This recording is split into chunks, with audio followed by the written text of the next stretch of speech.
Thank you for joining us wherever you are. This podcast episode is brought to you by the Old Ways Actual Play team. This actual play uses the 7th edition Call of Cthulhu role-playing game rules by Chaosium. This actual play is performed by adults and in an adult setting. Strong language, mature scenes, and things that go bump in the night are ahead. All content, including names, places, events, companies, and etc., which may bear resemblance to cosmic entities from the great beyond, are strictly coincidental.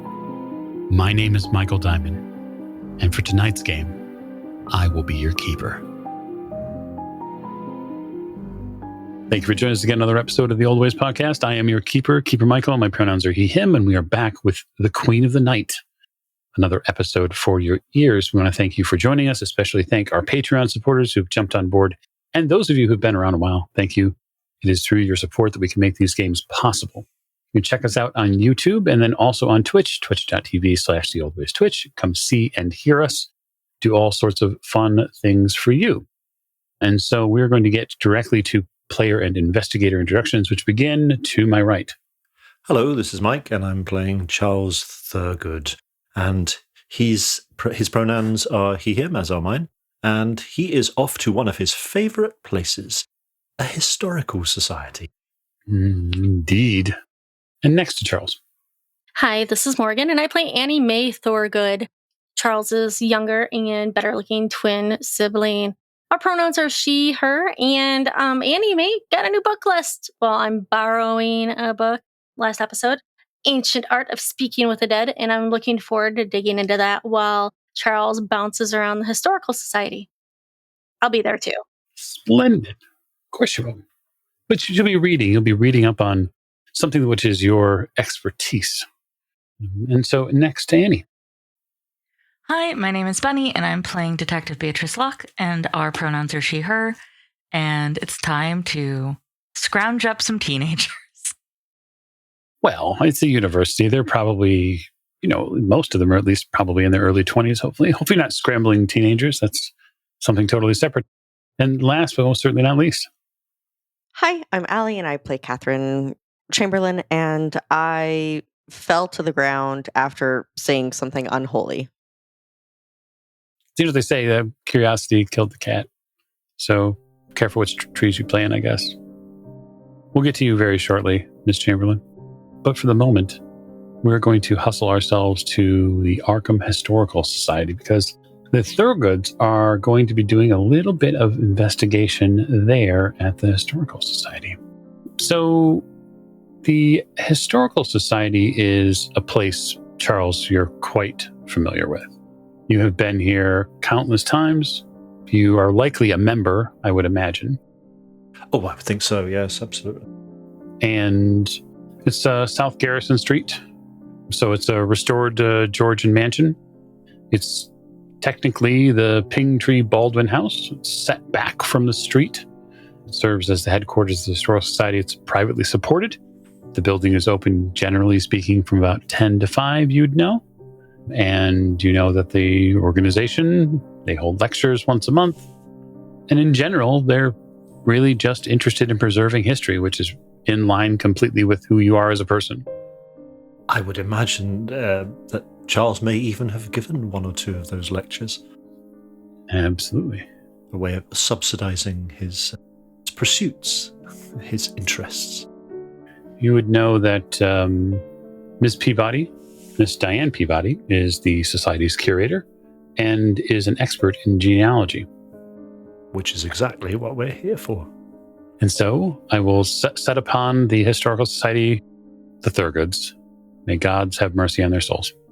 Well, anyway, I must say that despite the rather unsavory nature of the investigation, I am rather enjoying this. I don't know about you. Really feel something to get one's teeth into. Not literally, though, Charles. Not literally. Oh, no, of course not. Figuratively speaking, of course. Yes. Yeah, this whole case has been fascinating. I may have to add some of this to our paper, to my paper. Not our paper. We're not writing it, Charles. This is my paper. Of course, yes. I am rather enjoying being a deputized police officer on the Arkham Force. I don't... No, I don't think Detective Locke said that you were deputized. Well, as good as. Yep. We have the authority of the wonderful Arkham PD to give us a reason for asking these questions and expecting answers. Oh, I'm sure we have the full weight of the Arkham Police Department behind us on this. Exactly my point, my dear. Exactly my point. Now, let's see if Ms. Peabody is available. I can't think of anyone better to help us with our particular line of inquiries this afternoon. Oh, didn't you take her out to dinner that one time? Yes, well, that wasn't a particularly successful endeavor. Anyway, I'd rather not be reminded of that, if you don't mind. Oh, I'm sorry, Charles. Well, I look forward to meeting her. Yes, she is a very fine woman. Very fine indeed. Mm-hmm. You step inside the rather well-appointed Georgian mansion, which serves as the Historical Society's home. Now, Charles, you'd also be aware that the Society owns actually a few properties around Arkham, but this is the mainstay. This is the headquarters. And you were greeted soon thereafter upon entry by Diane, who calls you by first name. She says, good afternoon, Charles. So for reference, Diane Peabody is 61. She is a widower and has spent the past 10 or so years fully invested into the Historical Society and its aims. It is her life's work now, and she's seen as pleasant, but always looking for the next member. Diane, it's a very great pleasure to see you again. I must say that perfume you're wearing, is that new? Oh, Charles, you're always one with a compliment. Only when it is merited, Diane. Only when it is merited. It is new. It is new, yes. I've had it come down from Boston, and I thought it fits fall. It fits the season. She sort of, she doesn't strut so much as she just moves around. You can tell that she's sort of mimicking the movements of someone like perhaps a Parisian. Season of mist and mellow fruitfulness. Quite so. We have come here not just a social call. We have come here on a mission. We are working as associates with the Arkham Police Department. Really? Yes. My sister and I are acting as expert, what is the right word, Anime? Consultants. Consultants, yes, of course. Expert consultants in a particularly baffling case that they are involved in at the moment. And we have some research that we would like to do here, if we may. Oh, perhaps you can help us with it. I believe it is a very, very much your line of expertise. Really? Well, tell me all about it. She gets immediately mobile and interested and comes over towards the both of you. Well, it is a genealogical matter. We are looking to find the history of a particular family within Arkham's city limits itself. What was the name of them again? The Noyce family. No. I stand corrected. The Abbott family. Noyce was the silversmith. Oh, isn't that right, my dear? Noyce was the silversmith, and Abbott was the yes. Yes, you're correct, brother. Abbott's. Well, it's quite a well-named family and known around here. Yes, I understand one of the members of the family was a constable here in Arkham himself, 200 years or so back. Yes, so Samuel, well known for the trials, of course, but there's more about him than most folks know. Do you know his wife Elizabeth died in 1697 after an illness? His estate was divided between two surviving brothers and one sister. Really? That's fascinating. Please go on. The Abbott family is rather critical to Arkham, actually. She turns and goes to a large catalog which they keep, begins flipping through some of these books, and you see the history of Arkham begin to sort of splay out. Charles, these are books you're very familiar with, but Diane's hands are a master work, knowing exactly which page to go to glean the information. The Abbott family was one of the founding families of Arkham, and they've been part of the city's social and political scene ever since. Samuel was specifically named in the trials, of course, being a constable, and he took part in a very famous trial in 1692 of Keziah Mason. Oh, yes, indeed, yes. We were aware of that already, but tell me more about was it brothers and sister that the estate was divided between?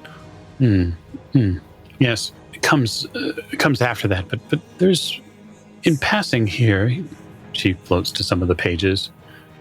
Several of the trial's participants sought forgiveness for their role in them. A few of these, she details down below, a few of these sources say that Samuel was shunned by the people of Arkham during the trials because he rejected the outcome of them. And there are even some who suggest that Abbott was a witch lover. And was there any substance to these allegations? Well, Reverend Ward Phillips at the time had a bone to pick with Samuel Abbott. There is a book here. Let me see. If you just give me a moment, I'll be stepping back and see if I can obtain this. Of course. Yes, take all the time you need. We're not keeping you from any other important business, are we?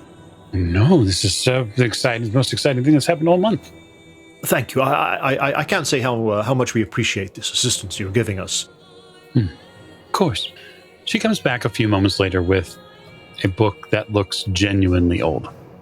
She sets it upon a flat table, and then she dons gloves and begins very carefully turning pages. This is from 1697. This is the Thaumaturgical Prodigies in New England, Canaan. It was written by Reverend Ward Phillips himself. There are some excerpts here which might be interesting for you to look at.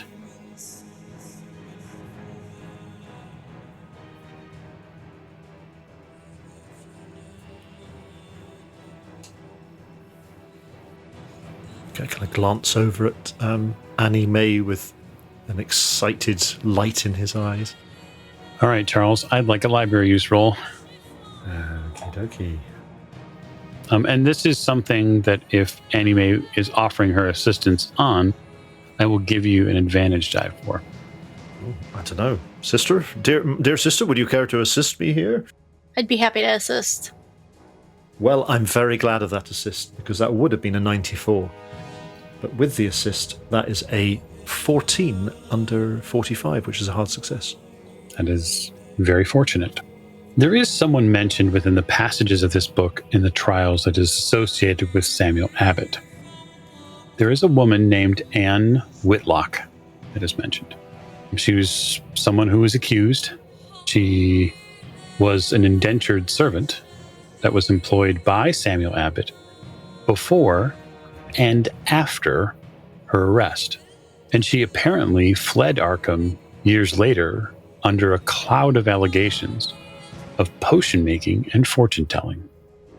Well, this is most interesting. Yes, Anne Whitlock, do you think perhaps there was something more to their relationship than just master and servant?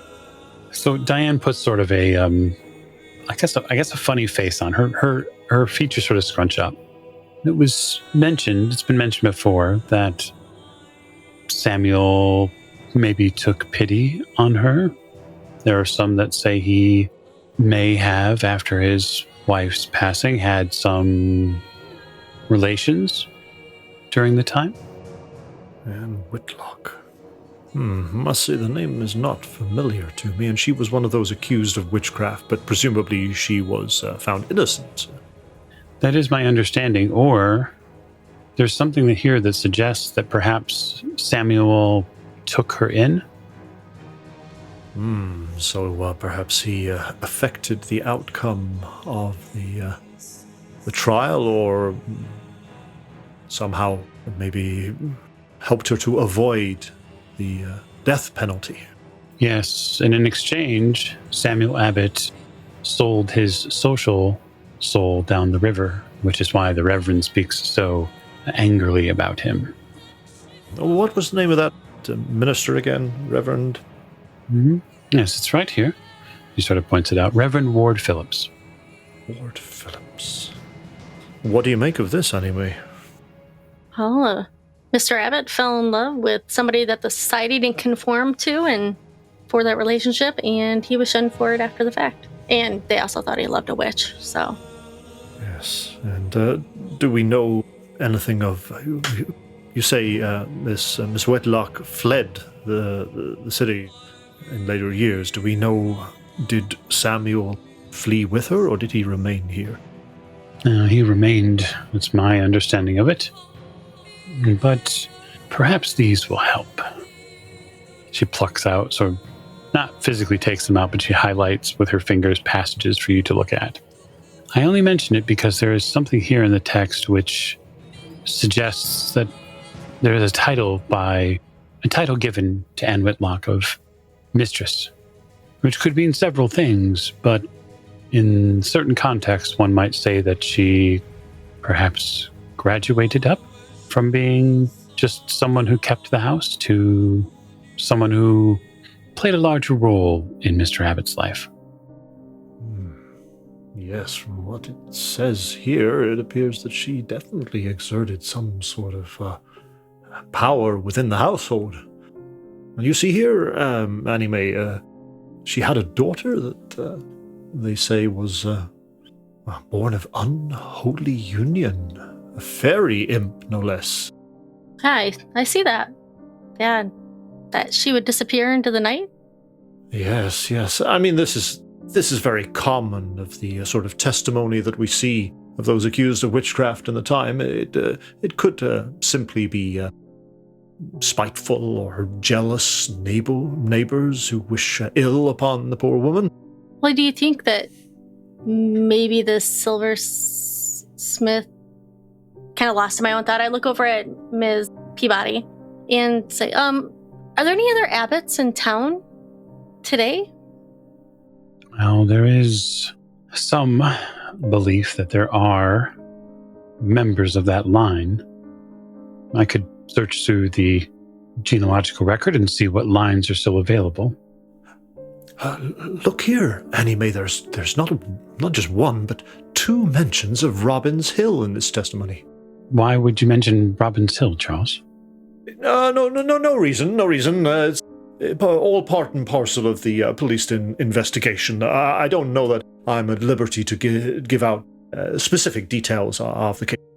Robin Goodfellow. Now, is he Puck from Shakespeare's Midsummer Night's Dream?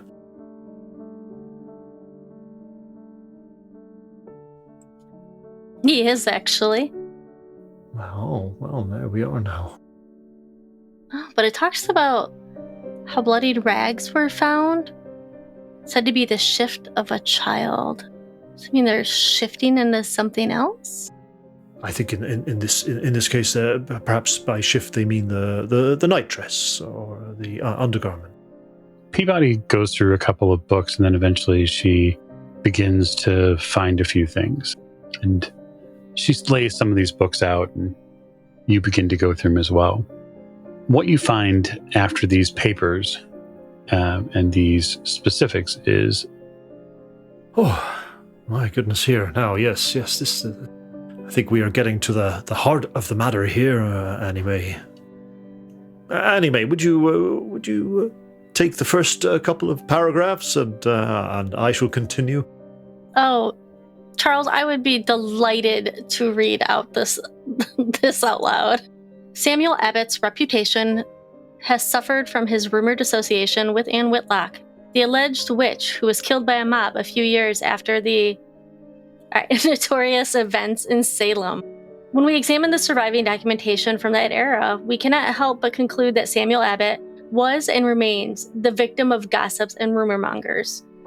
Anne Whitlock, born Charleston, circa 1675, was undoubtedly a servant in the Abbott household, as is shown in multiple sources, starting in about so say 1690, until her death in 1704.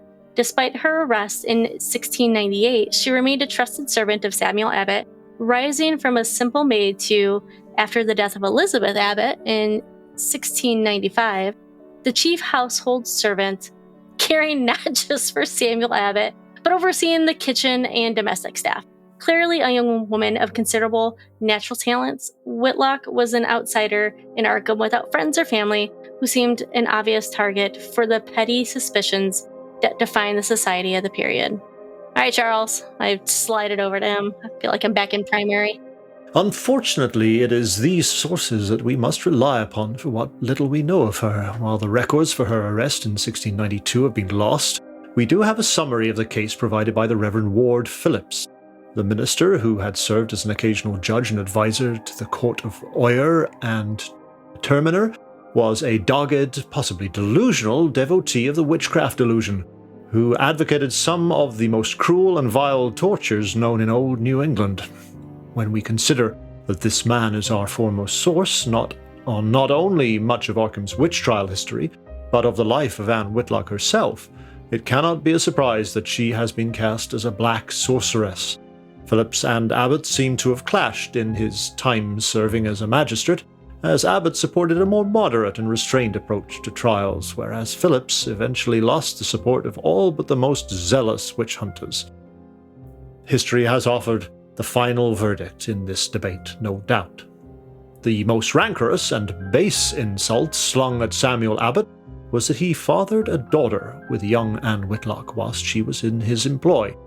Abbott's will provided but a meagre sum for this girl, who entered into the service of the Pierce family after her mother's murder, out of, as the document put it, for the care and dowry of young Sarah Whitlock, girl whose mother was taken from her by cruel murder. Considering he otherwise died without living heir, we might imagine some urgency to bestow his fortune upon this supposed daughter, rather than dividing it between his brother and two sisters. Even the slanderous Reverend Phillips suggests the father was a man other than Abbott. We must conclude, then, that our research has found yet another victim of the hysteria of 1692 in the form of Samuel Abbott. Well, that is quite the history, is it not? It is.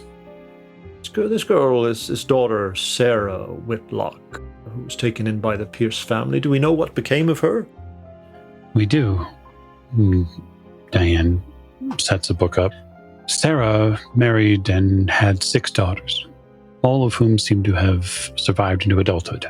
Within 2 generations, Anne Whitlock had nearly 20 descendants. Within 3, 40. Every one of these descendants, for more than 2 centuries, at least that we can track, have been female.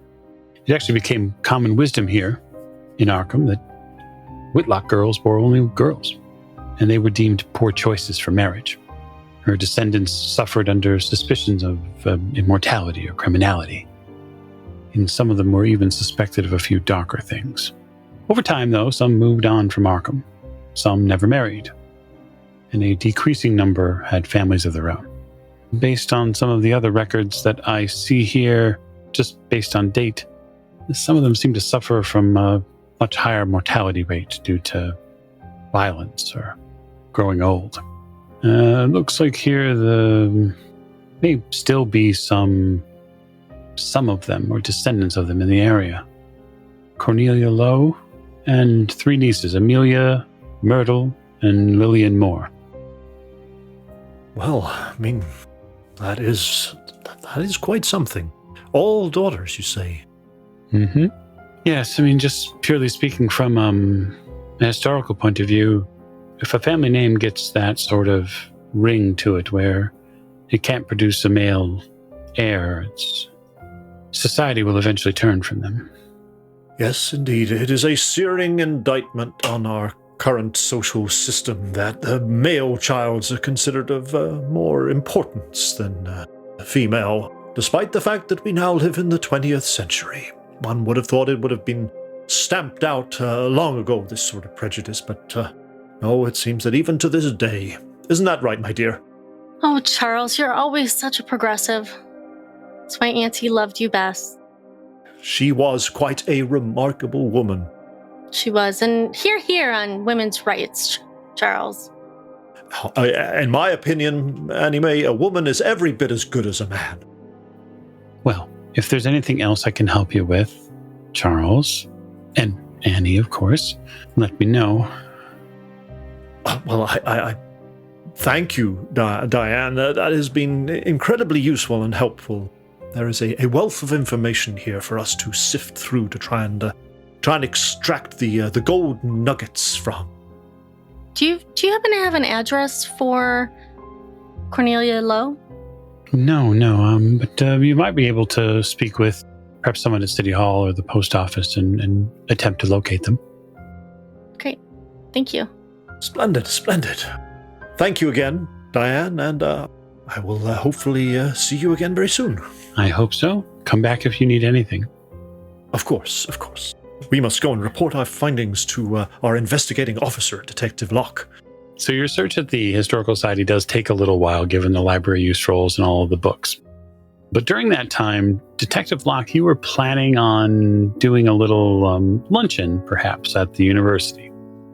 Yeah, I am leaving the Historic Society to the very capable Thurgood siblings, and I'm going to be hanging out in the university cafeteria, getting a bite, but also seeing if I might be able to get any of these students to tell me if they know one Constance Edmund, or if they know Catherine Chamberlain.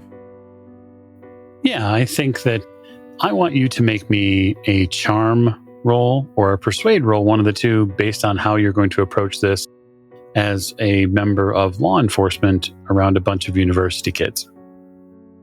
I'm going to go with persuade, because I think that if I just tell these clearly smart young adults that I don't mean anybody any trouble, other than that something happened to one of their classmates recently, and I just need to get some information from people who knew that classmate.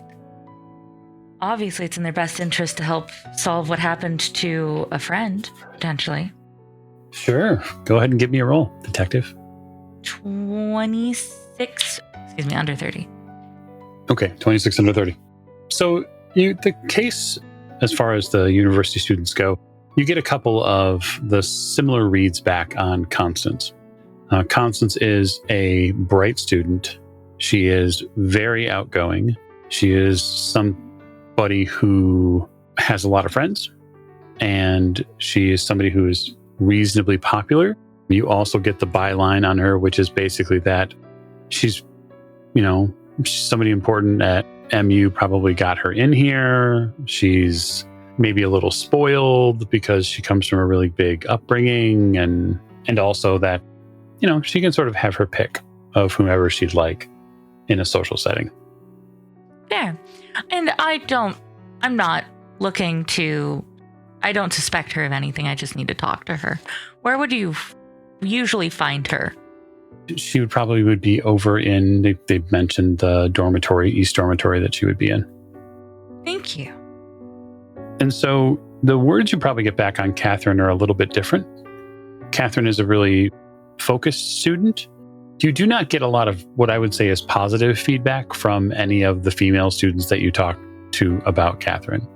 They think that she's standoffish, that she's not interesting. They don't like her. They're pretty straightforward. Now, you get a completely different opinion from the male students you talk to about Catherine, who like her, always happy to help her. She's very nice to us, etc. Okay. And does she also stay in dorms? She does. But they tell you that her family does live in Arkham. Thank you very much. Which dorms does she live in, even though she probably goes to see her family as well? Again, just want to talk to her. Yeah, they give you her dorm that they think that she's in. Perfect. Thank you so much. Again, You've been a pleasure to work with. Thank you for cooperating. I will head to the dorms. You head to the dorms. I assume you're trying to check up on Constance. Yes.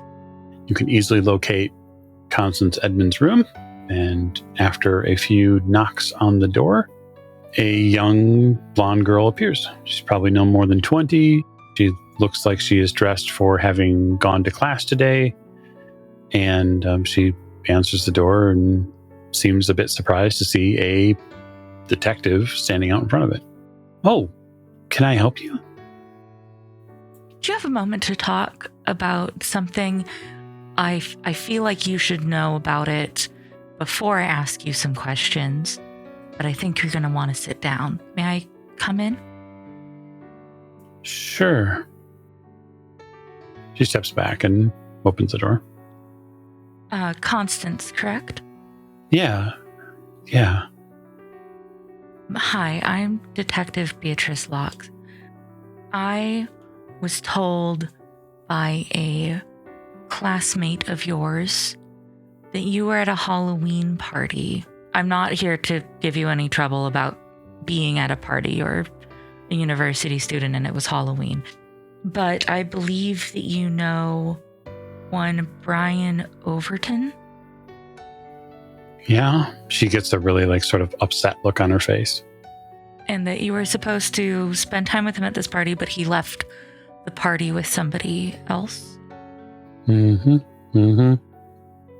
Do you know who that was that he left with?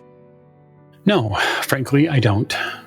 She sort of says in a real curt fashion, we were supposed to be there together. We were supposed to spend time together. And I had a few other invitations that evening, and I decided to give Brian the time of day he'd been asking for. And when I get there, he's with some other woman, and I've never seen her before. And I don't know who she is, but she's way too old for him. Oh, she was older. She's older than me. Sure. And they're in the corner and they're talking, and he was so furious. Do you mind continuing to elaborate? I'm so sorry. I know this is not probably comfortable for you. I just remember that they were talking, and then they were, having a drink or whatever. And they were close. Like, she was really close to him. I don't know. Do you mind if we sit down? Sure. She sits down on her bed. Okay. I will sit down on whatever appropriate furniture is nearby. You know, with dorm rooms, it's always a mixed bag, but... Well, I regret to inform you, and I'm going to need you to not tell your fellow students just yet, but after Brian left the party that night, he was murdered. What? I'm so sorry. I believe right now it looks like he was drugged at the party or right after leaving it and then taken elsewhere and was killed. And I don't know by who yet, but I am desperately trying to figure that out. His family has been notified by the chief today while I've been here researching and trying to make connections. You being a witness to whoever was the last person who's confirmed to have seen him alive, I need to know more about this older woman. Anything you can give me, please. Color of hair, anything. I just remember she was older than I was. She was older than Brian was. She had dark hair. She wore I think maybe she had some sort of shawl on. It was dark. I mean, the place wasn't really well lit either. I can't believe I'm going to reach over and hold her hand. I am so sorry for your loss. It's unbelievable. He seems like he was a good, though slightly misguided at times, kid if he stood you up for somebody else. You seem like a sweet girl, and I'm sorry that this is the news that I have to bear you today, but it's bad. And I know it's already been in the papers that there was a killing that night. And I just want to be able to provide some answers for people and justice for Brian, especially before the papers have any more about this than need be. Do you know when he left the party?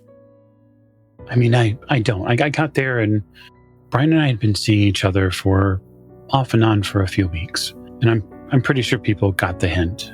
I had sort of told some of the other people who were interested that I wasn't anymore. And Brian and I agreed to go to the Brickyard and spend Halloween dancing and maybe take a walk. I don't know.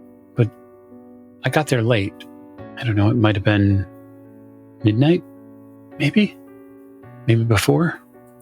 But I got so mad. I could not believe it. He was with somebody else. And they weren't just, Detective, they weren't just like physically close. Like they were sort of struggles to get the next word out. Kissing. There. Like, I couldn't believe he would do that to me. I don't know if it makes you feel any better or worse. I can't be sure how you'll take this. But I do know that he was drugged that night. So depending on what was already in his drinks at that point, he could either be very drunk already by the time he was kissing this other woman, or fully not in his right mind due to drugs also.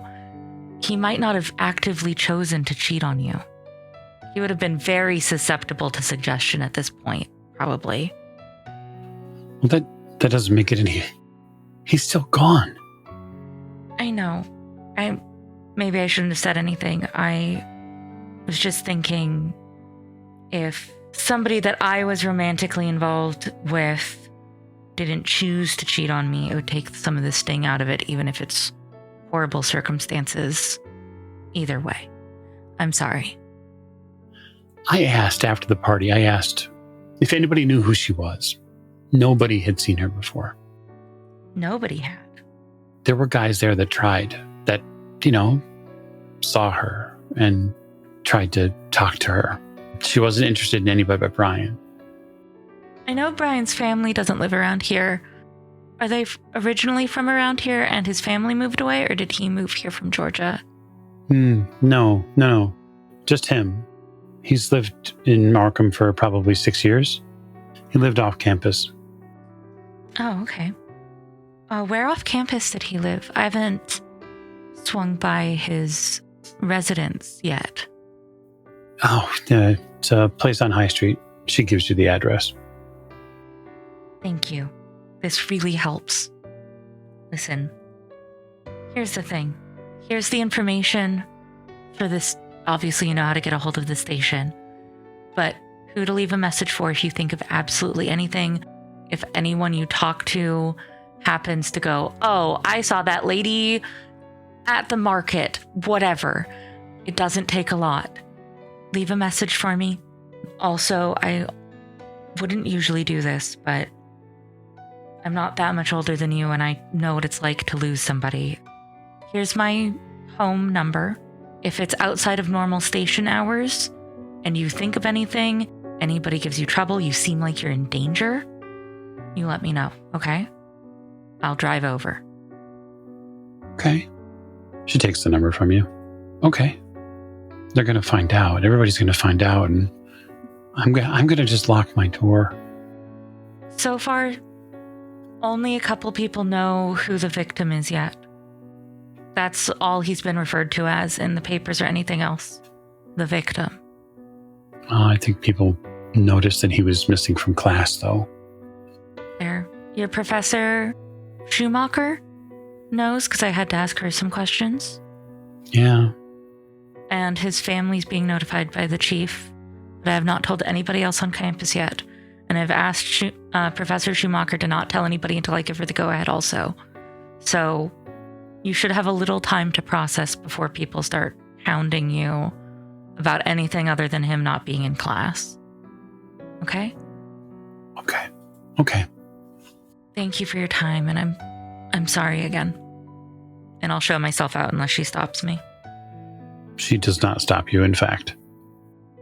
I will look for the dormitory door for Catherine, since the other students had said she lives in the same dorm building. Okay. That didn't feel like something I needed to bother Constance with. No, probably not. I mean, you can certainly go probably up a couple of floors and then fully down the other side, and then eventually you come to the door. I'll knock a few times. Mm-hmm. And when there's no answer, then I will slip a note under the door. I have more questions for you. Please call the station when you get this. And just Detective Locke. That's it. Super simple. And I will leave to go check in with the Thurgoods. Okay.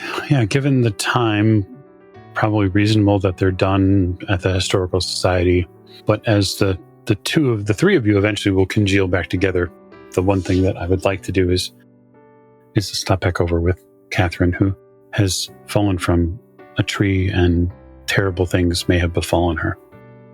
So, Catherine, an indeterminable amount of time has passed since this strange person kissed you on the forehead and then walked away.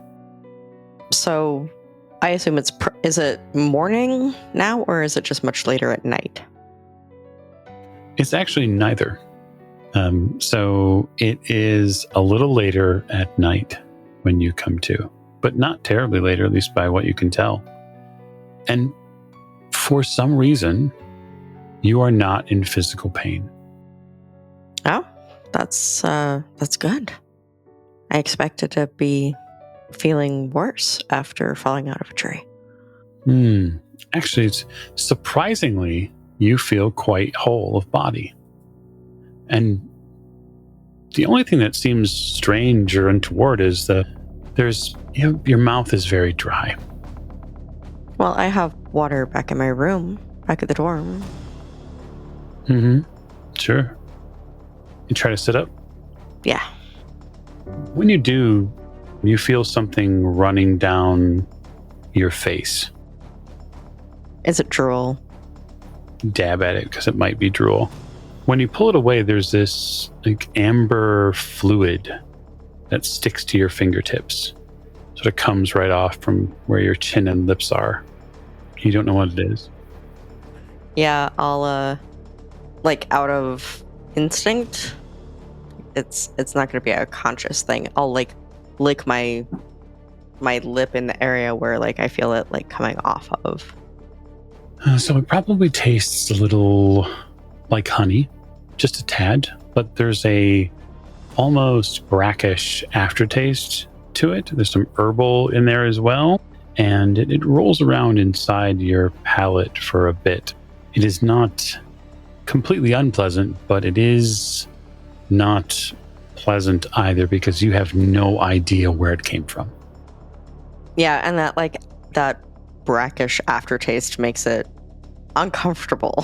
Indeed. Am I stable enough to get to my feet? You get to your feet.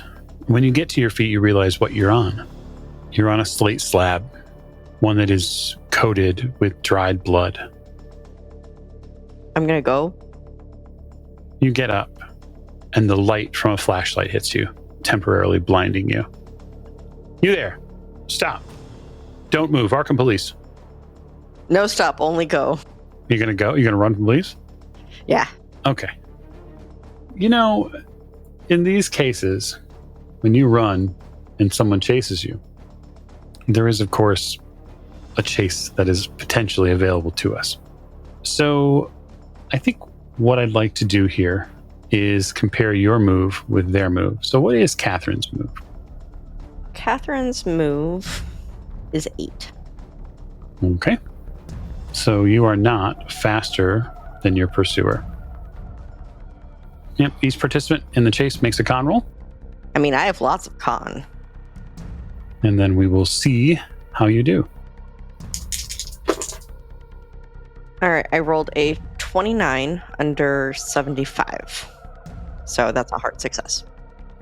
Okay. So on a success, there's no change to your movement roll. For me, though, I have garnered a +1 to my movement. And that'd be very difficult for you, Catherine, because my movement is already higher than yours is. So you're going to get hunted down. So barring any potential chase scene, which this is what I'll just say, we're going to act in dex order. So what is your dex, Catherine? 45. Okay. So I will go first. I have a higher dex as well. I'm going to move forward as spending one of my movement actions as the Arkham Police officer.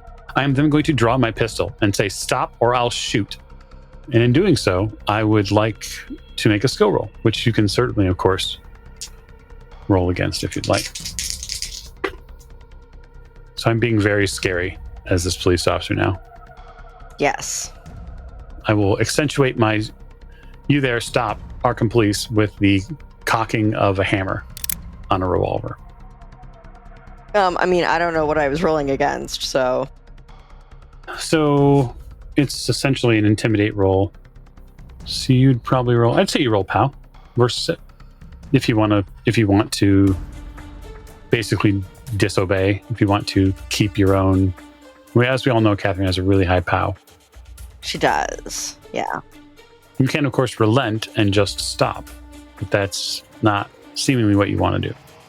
No, so I rolled an 11. Mm-hmm. Which is a great roll, because that's an extreme success. So you're going to keep going? Okay. Yep. Off I go. I'm going to fire. Oh, he misses you. Shot cracks through the air from this revolver as you hustle. And on your movement, we'll say that you're going to make me a dexterity roll, and you're going to do that because you are going to have to move and get around obstacles within this chase. Okay. So if you want to get down the hill fast and get around this obstacle, you're going to have to make a climb roll, essentially to properly get yourself down the hill. And as we all know, you are an expert at climb rolls. Yeah. It's real good the first time I roll a climb roll, and then real bad the second time I roll a climb roll. If I'm doing them in a succession. So am I doing back-to-back rolls, one for dex and then one for climb? No, we'll just opt for the climb roll because that's the actual hazard. Oh, okay. My trend continues for a 13 under 20. Okay, you get around this hazard and you continue to push your way forward. He will move the next time, trying to get down the hill after you. So what I'll do on his turn is go against the same hazard. Oh, that's terrible. He fails to get around the hazard immediately, but he will still, believing he knows where you're at, fire blindly down the Robin's Hill at you. And he will probably have a disadvantage for that, and thus fire again and miss you. His skill in revolver is 55. He's rolled 56 and 58 respectively on his rolls. So you're getting shot at very closely, but you are not getting hit. Since Robin's Hill is a little out of town, it's probably going to be too far for people to hear gunshots. Sadly, because it would just be hilarious. Is your intention to continue to move? Oh, yeah. Okay. So I will have you continue your movement forward. And then why don't you give me a dexterity roll and see if you can clear the hill. Okay. I rolled a 19 under 45. He still has to get around this obstacle. He's having an awful time getting down this hill. So you hear what sounds like someone fall behind you. You hear a bunch of branches snap and leaves go all over the place, and you hear, a series of oof, oh, ow. But you are way too frightened now to look back, I assume. Oh, yeah. No, I'm just, I'm trying to get off the hill and back into some sort of civilization where there's people. No, I'm with people. I'm not in the middle of the woods, climbing trees, falling from trees, seeing weird baby-handed things with owl heads and human eyeballs. So I will say that you clear the distance enough to end the chase. But where are you going after that? You're on foot. Yeah, I'm going to go, honestly, probably, I'm going to go back to my dorm. Okay, fair enough. I thought very briefly about going to my parents' house, but like if my parents see me in this state, like disheveled, possibly covered in junk, it's like, where have you been? What have you been doing? And they might not let me leave. We'll say you're able to get back to the university probably a half an hour or so later, and you trudge into your dorm, and you'll find a note on your floor from Detective Locke. You are battered, at least mentally, but supposedly, at least physically, you're whole after being shot at by Arkham PD. For the Thurgoods, after the Historical Society, what is the idea plan therein? Well, we should probably report back to Detective Locke. Yes, at the police station, do you think? But yeah, I guess we didn't decide on where to meet, so that's probably as good a place as any. She's going to go back there at some point. I might suggest that maybe we go find Anne Whitlock's progeny, descendants. Are you sure that's entirely wise? I mean, it strikes me that there may be some sort of revenge killings going on here that have descended down through the generations. Perhaps the children of this, what was it they called her? Queen of Night?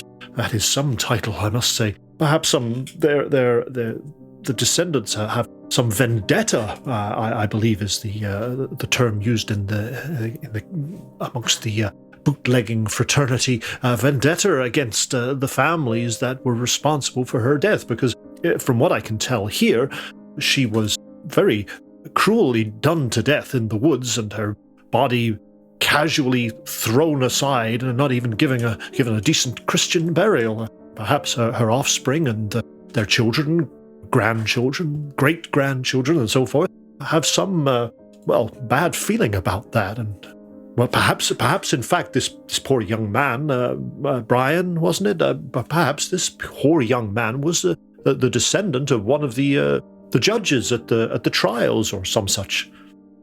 Look at you, Sherlock Holmes. Observation and deduction, my dear. Yeah, I think we need to follow up with Detective Locke.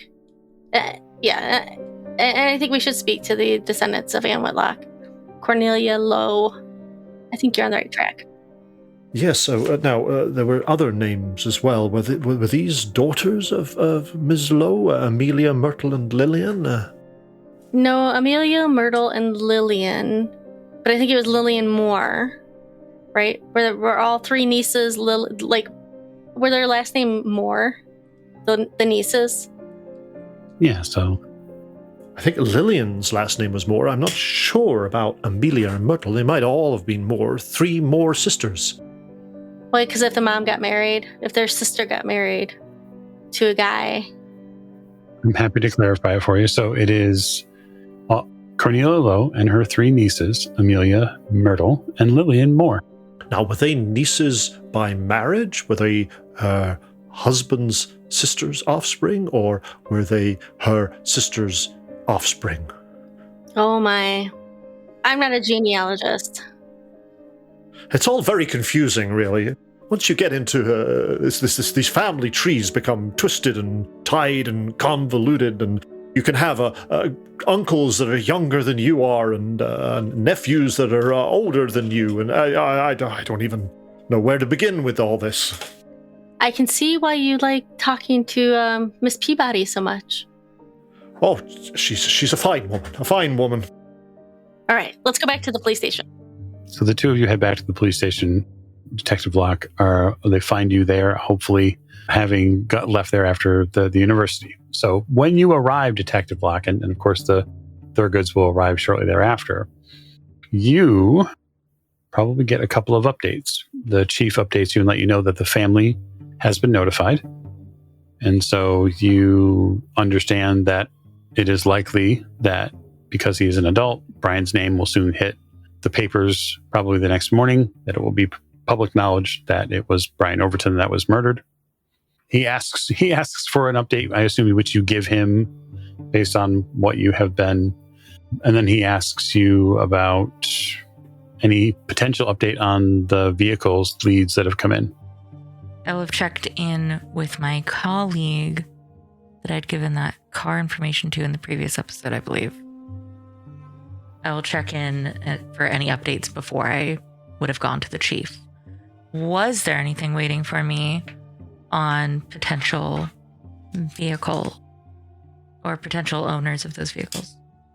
Yeah, so one of the vehicles, so this would be the first lead, has been tracked down. And that was the black truck spotted by Kirby Bentham.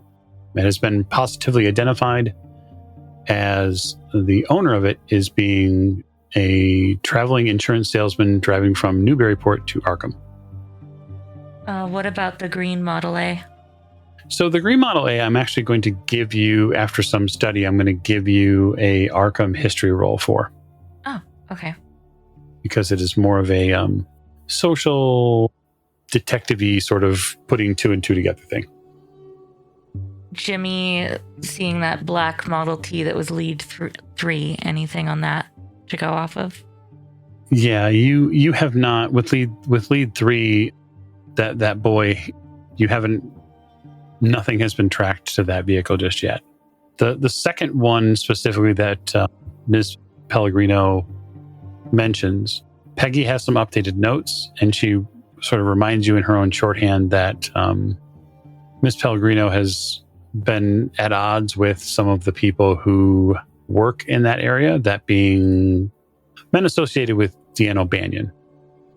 And so you, taking that knowledge, know that the very sad state of affairs, unfortunately, that Ms. Pellegrino did lose a cousin to O'Banion's men, and she might be trying to, say, pin something on him.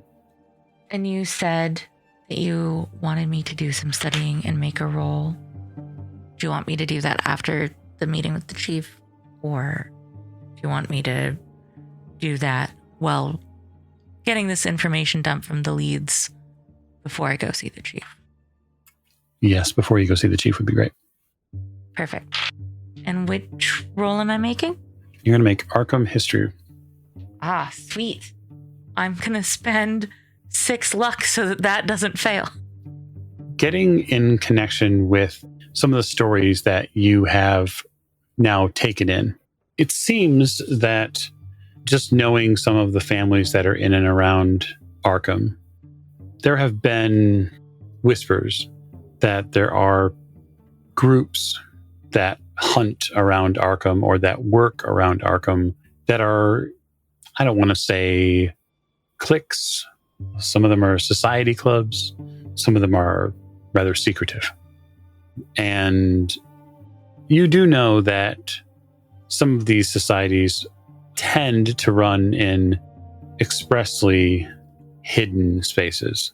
There have been rumors that there are tunnels under Arkham, that they go all sorts of places, that some of these sites that are geological, whether they be hills or whether they be bogs, are well-known places where secret groups are rumored to meet and whisper strange and definitely unhealthy things. Arkham is a town steeped in mystery and in lore for the better part of 200 plus years. And getting in contact with a current investigation, which has links back to the witch trials, is something that probably concerns you a lot, because people are real funny when the old history gets brought up. Now I would go to the chief and we'd have our little rendezvous about the meeting. The leads and the family being notified, and yeah, you have the meeting with him. You go over the current as it is. He tells you that they've put a officer out at Robbins Hill to stake it out and to make sure that nobody gets up onto the hill and sees what's there. They've even told both family farms to stay away from the hill. until this business is dealt with. That's all very clever. I am worried about some of the dots that are being connected by the people I've talked to today. I did go see Dr. Armitage, and then I went and talked to a colleague of his, Professor Schumacher, who he recommended I talk to. It turns out that bowl, the coat of arms on there is the Abbott family. And so, talk of the trials and everything. I don't know, between that and the leads, and I'll update him with the notes from the front desk and slide those across the table to him. I just feel like it's all connecting to centuries of crap in this town. That being said, I'm mostly going to try to focus on the here and now. I did talk to the young woman that our victim was courting for the last few weeks, who he stood up on Halloween night. He was, by the time she got to the party, he was kissing and very close with and drinking with an older woman with dark hair, potentially wearing some form of shawl or covering. It was a Halloween party and it was dark. But some older woman, older than any of the students there, who nobody could identify. Not a single student had ever seen her around town before that Constance had talked to. I know that we're not a small town, but a woman friendly with college students who's not a student or faculty at that college, who happens to be at this Halloween party that not a single person can identify, is a little odd. Admittedly, yes, it's a little strange. That place is known to be a collection point for an awful lot of different people. Maybe she's somebody from out of town. I don't know. All this witch trial talk makes me uneasy. I don't like it. Yeah, of course. Of course. I think that it's good to know that we have a woman who's at least older than her probably mid-20s, since it was so notable that she was older than everyone else there, to the other students. That dark hair, not a student, not affiliated with Miskatonic. That's at least stuff to go off of. Also, I did include the Thurgoods in more of this because they would be able to help identify more and understand the research of the books being lent to me.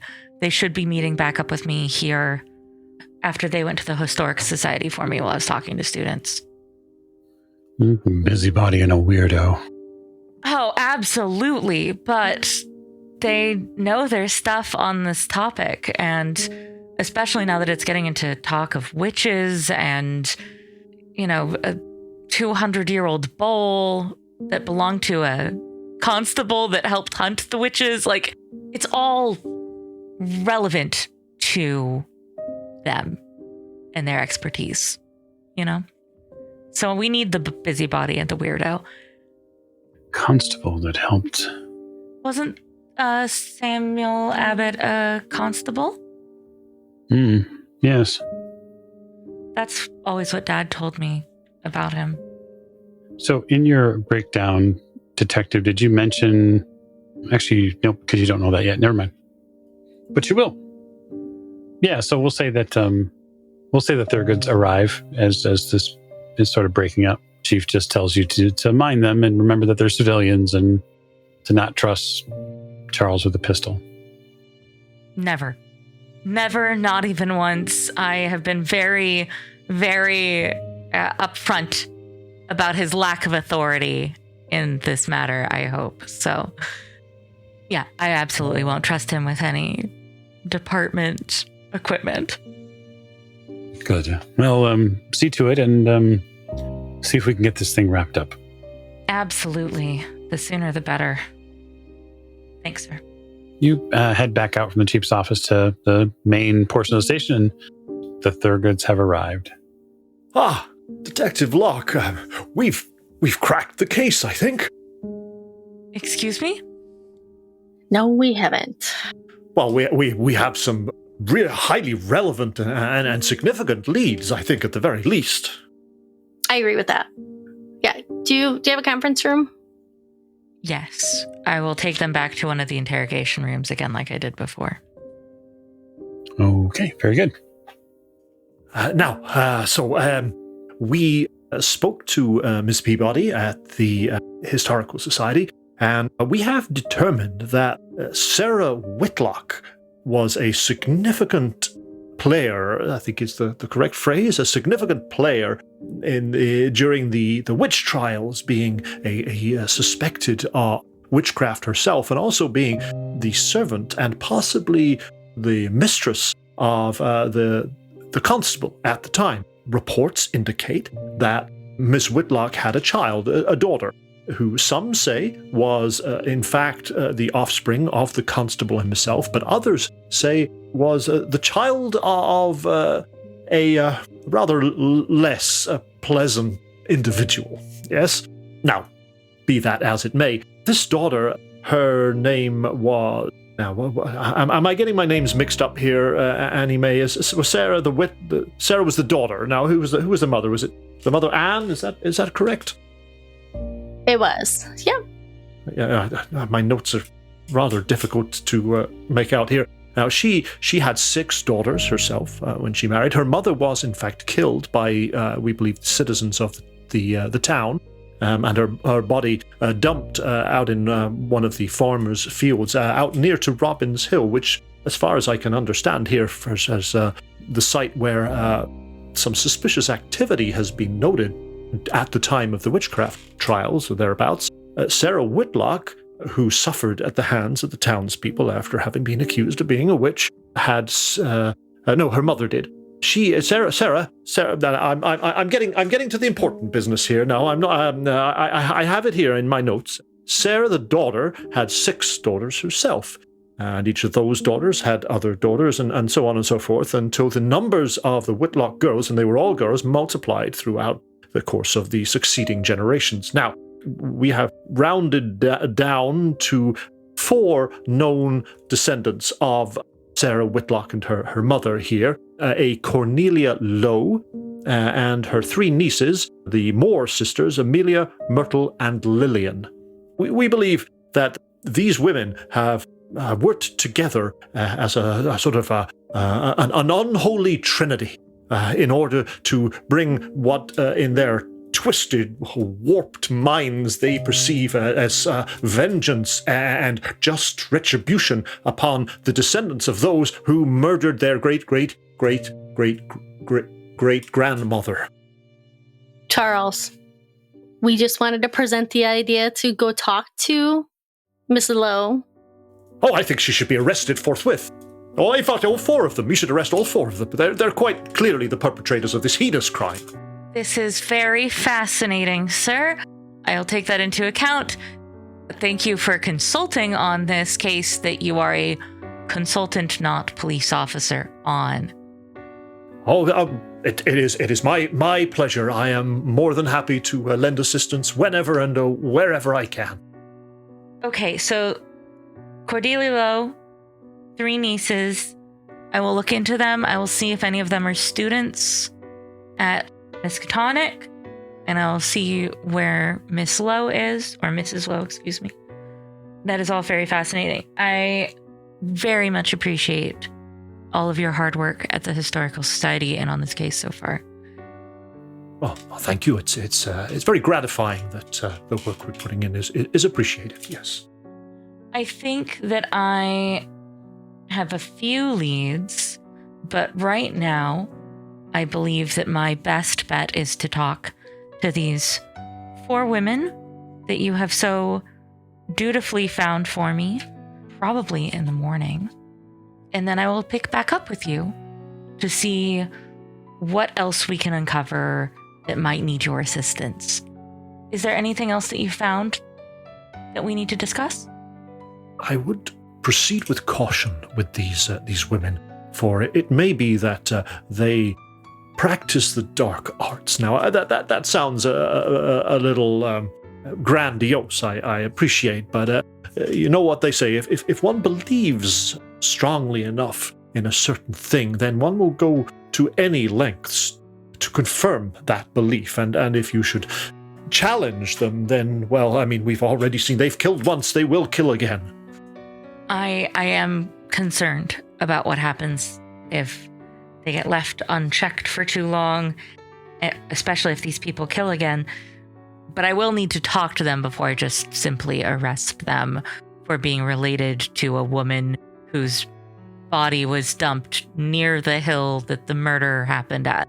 There does need to be a little bit more for me. So I will have to talk to them before I drag them all in kicking and screaming, sir. I believe the land that the body was dumped now, Capwell. Do we know that name, Capwell? So I would say this is likely something really... Actually, all of you are going to know this. That's Capwell Bog that you're probably thinking of. So Capwell Bog is situated... Yeah, it's north of Bolton Road. It's basically 4 miles north of Arkham. Is it in the same sort of direction as Robin's Hill, or is it out a different direction? No, different direction, straight up. Up instead of east. But yes, you'd be familiar with Capwell Bog. Yes, well, perhaps that's not relevant, but nonetheless... I don't think it's irrelevant. I cannot stress enough that I am not trying to dismiss everything you're saying. I'm just saying, as a police officer who has to deal with evidence and solid, tangible things, I have to go off of more than that. This is a very good lead, but I cannot simply get a warrant for 4 women's arrests some many decades ago. There's a knock on the door at the in the inner room. It's Peggy. Peggy sticks her head in. Detective? Yes, Peggy? The chief wanted me to give this to you. She hands you a newspaper article.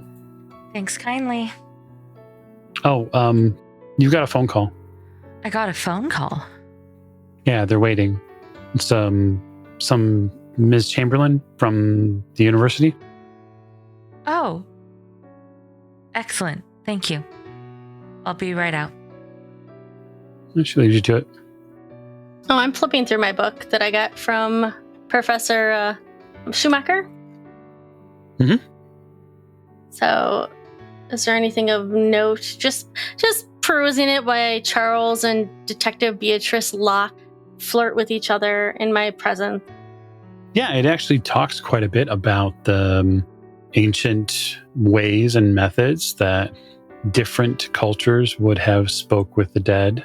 And a lot of this is sort of elementary based on some of your rather advanced learning, but there could be some nuggets within this book. You'd have to study it in depth.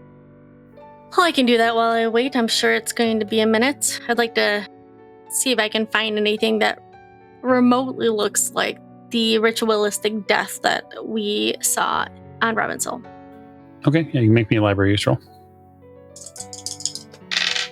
Well, so I got a 57 over 45. I'll spend the 12 luck to make that a success.